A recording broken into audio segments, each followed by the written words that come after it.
Hi, everybody. Thanks for joining us for a special report online. I'm Brett Baer in Washington. If this is your first time, welcome aboard. It's a great forum. You can continue the conversation. Type in questions, comments. Don't worry if you don't see them right away. The producers are getting them in as fast as they can. We have a great panel with us tonight. We have Guy Benson, political editor at townhall.com, Lisa Booth, columnist with the Washington Examiner, Susan Page, Washington bureau chief at USA Today, and Richard Grinnell, former U.S. spokesman at the United Nations.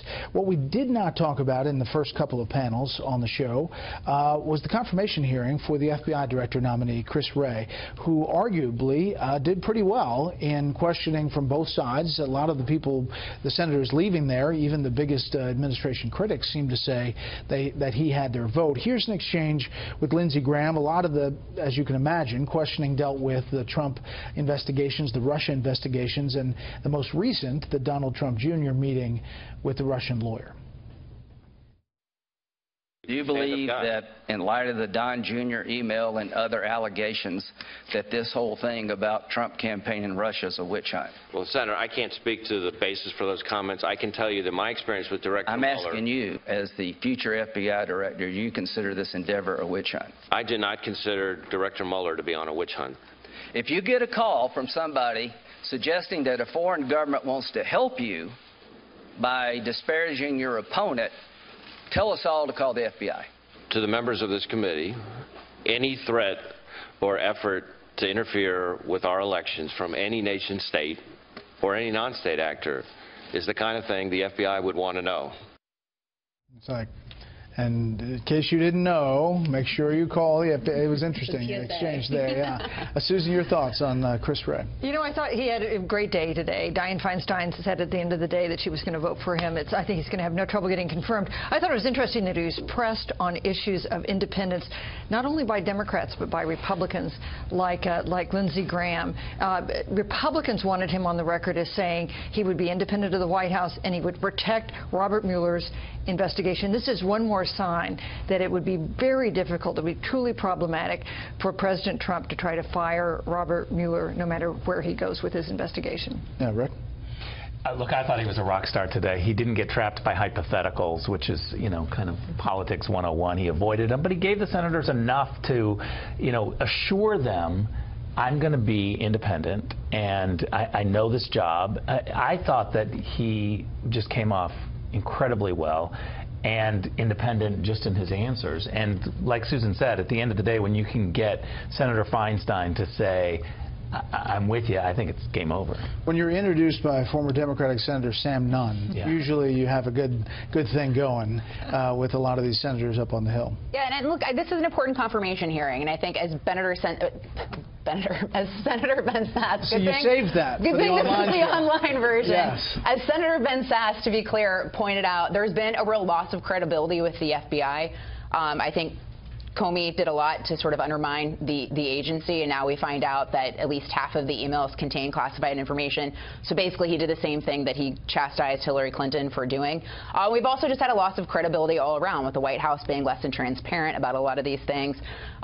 You know, and then also the Justice Department with Loretta Lynch and calling it a matter, and also potentially downplaying the investigation intentionally, which, you know, there's more to be seen there. But so there's just a lot of loss of credibility all around in institutions. So this is an important hearing in ensuring that we have someone who respects those institutions and is going to bring credibility back to the FBI. Porkopolis writes, whatever happened to the investigation into who unmasked General Flynn and those communications and the Susan Rice testimony? It's coming. Yeah, and I guess Susan Rice declined to testify in front of Congress, but that is something that is moving forward. That's my understanding. I just want to make one other point about the FBI confirmation today. I think this is a really important story and a big win for the president, not just because the nominee, Mr. Wray, received plaudits across the board. When the president fired Comey, one of my big takeaways was, let's not freak out. Let's wait and see who the replacement is. That's going to matter immensely. And for someone of this caliber to be picked, to be greeted on Capitol Hill the way he was, to be endorsed by Sally Yates and Eric Holder, and, you know, cheered by President Trump and his team, that is a really important bipartisan marker that the president put down, I think it's significant, and he deserves more credit for it. No, I think you're exactly right, because, you know, when you have Sheldon Whitehouse out there saying this candidate is great, he's fantastic, and then he's pressed on an interview, and he says, well, you were really tough on the president and all of these activities, and you couldn't be more forceful, but this is the guy the president picked. Yeah. But this is a guy the president picked, and he certainly deserves credit for a successful pick in a difficult job. But it also gives him a lot, Christopher Wray, a lot of standing as FBI director to stand up to President Trump if that day ever comes. If it comes. If it comes. All right, let's turn, if we can. He's getting ready to go to Paris. This will be an interesting meeting with the French President Macron, who seems to kind of have his own agenda going. He wants to establish a relationship, I think, with President Trump, and has done so effectively in the past couple of times they've met. But what is the ulterior motive there with France, and what about this meeting upcoming? It's a fascinating relationship, I think. It's one to watch, because you've got to look at Macron, you've got to look at Merkel, and their relationship. You got Brexit happening, so there's some jostling to see, you know, who's going to lead the Europeans, who's going to be close to Trump. Macron is clearly trying to be close to Trump. There's no question about it. I think part of this... Let me interrupt you. There was this G20 photo with the world leaders where he goes out of his way to weave through the leaders to get next to President Trump, and he stands there next to him in the picture. Well, look, one of the things that happened during that campaign with Marine Le Pen is that she began to really talk about big government. She was almost overtaking some of the business sectors with her kind of brand. She pushed the libertarians away in many ways. And so I think what he's trying to do is bring back a little bit of the nationalistic maneuvers that will help him in France by being close to Trump, by signaling, hey, this is not a bad thing to have America be strong, France can be strong. It's going to, I think, upset some of the other Europeans, because they want a strong Europe. And so any type of individual talk within Europe is problematic in many ways.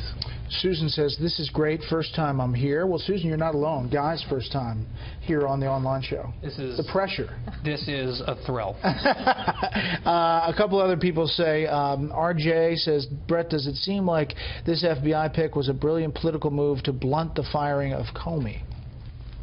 I mean, that was your point earlier. Yeah, definitely, because some of the overheated rhetoric on the left has been, this is creeping authoritarianism. He fires the guy that was investigating him. This is getting to be a constitutional crisis. And the best way to put that to sleep is to replace James Comey with someone beyond reproach, with an excellent pedigree that people from all parties are supporting, and that is precisely what the president has done. I mean, you have to take your hat off, and it's a sigh of relief in a lot of quarters as well. The uproar over the firing, I mean, this is someone who members on both sides of the aisle said he has no credibility, he shouldn't be there any longer. So then President Trump finally takes action, and then it's like the worst thing ever. In reality, he did choose someone great to lead the FBI. As you know, what was testified under oath, the FBI investigation is going to continue no matter what. You even see critics like Susan Collins, who said publicly that the idea that somehow this is going to thwart the investigation is, you know, laughable. It's a joke. So I mean, there's been a complete double standard placed on the president in his firing of Comey, when basically everybody under the sun said that he should be fired and has zero credibility. Trump should get credit for upgrading. That's really what's going to happen, is we're upgrading the FBI. I guess it was the timing of everything that raised a little. That's going to be a blip. How long do you think this takes, this whole thing, Susan? The Russia investigation? The Mueller, the Senate, the I think House. we'll be talking about it still a year from now. 1 year. Yeah, you think it'd be have you seen in Washington investigations? They tend to take quite a while. I mean, look at Ken Starr. That took forever. Ended up in a very different place. And you don't know where it goes. That's right. You don't know where it goes. That's the thing about investigations. And when you've got subpoena power and the threat of indictment, it can become very effective when you're trying to pursue an investigation. So not to dwell on this, but one more question on it. Should it get to the point where it continues to go on and it is impeding this administration, the question will be what the president's actions could be in response to that. You know, and you know, the firing of Mueller, obviously Wray is saying if that happens, he's going to have a real problem. So that, I think, was a lot of the questioning today about setting the predicate for, you know, where the line is. Yeah, and again, I think the line is going to be when we figure out the facts, when Mueller decides to come forward and look at, not the innuendos, not the political talk, but the actual facts, and then decide, do I move forward? One thing that is for sure, we've established that those investigating are independent, or at least if they're not independent, maybe they're not pro-Trump at all. Clearly. They're a little hostile or Democratic donors, some of them. Yeah, so my point is, if he comes out and says there's nothing there, I think that is truly going to be a victory for Trump. And it's also, I think, for a lot of Republicans going to point to the fact that, this was a witch hunt all along. I think the best advice that I could give to the White House would be, even if you're not happy with the existence of the special counsel, that is the status quo. It's not going to change, and so lean into it. You should say, we will be as transparent as we possibly can be with the special counsel. We will give them everything they need so they can wrap this up expeditiously. We know that we're innocent. We need to get on with the business of the people. We can't have this dragging on forever. We'll give you everything you need. Let's get an answer. We're confident it's going to be a good one, and leave it at that. I hope the president is watching television or on his laptop. Well, I don't think there's an issue there. I think he watches television. I'm not sure if he's on the online show. I think he's on Air Force One. Why wouldn't you want to watch this, right? All right, and finally, I want to wrap up. To Rick's point earlier, that maybe the people outside of the coasts, even though Rick's from one of the coasts, don't really care about this Russia investigation and are concerned about other things. How much do you think that drives, how the president, how the administration is dealing with this? It seems like they haven't gotten ahead of it any specific day. They're always kind of on the back end of it. Well, we can all be clear about the fact that this has not been the most message-driven White House. So I don't think that we're going to see the White House get in front of any of this. I mean, I think the biggest problem for the White House is if there does continue to be these meetings that come forward that people did not disclose after the fact, because that is just going to continue to be a pattern of behavior that is going to look really bad for the White House. But, I think the best thing for President Trump to do is to just stop talking about this, focus on getting tax reform, health care done, stay off Twitter, maybe not watch TV unless it's special report, and just kind of lay off the sauce a little bit. I don't know, stay off Twitter. I like him on Twitter. Yeah, me Well, too. not it gives a lot of copy. But do you like him talking on Twitter about Russia, or would you rather have him, talking about Wray? If it was my Twitter account, I think I would do it slightly different. But it's the way that people communicate today. And he's really good at it. And he's, got reporters chasing whatever he tweets. But there'll be breaking news all of a sudden, like Donald Trump just tweeted something. I know, but you have to concede he's caused himself some issues. What I would concede is that when the White House has a message of the day, everybody needs to stick to the message of the day. It gives us insight into what he's actually thinking, and I don't know that we've ever had that with any president, such an honest and contemporaneous running commentary about what's actually going through his mind, and so I'm for it. There you go. What about on-camera briefings at the White House? I'm for those, too. Me too. Me too. Panel, we're going to cut it off short. Thank you for the online additional time. Sorry, we got a staff dinner, believe it or not, tonight. I take all the staff out to dinner every once in a while. Special report online. We do it every Wednesday or so. Control room, little goodbye.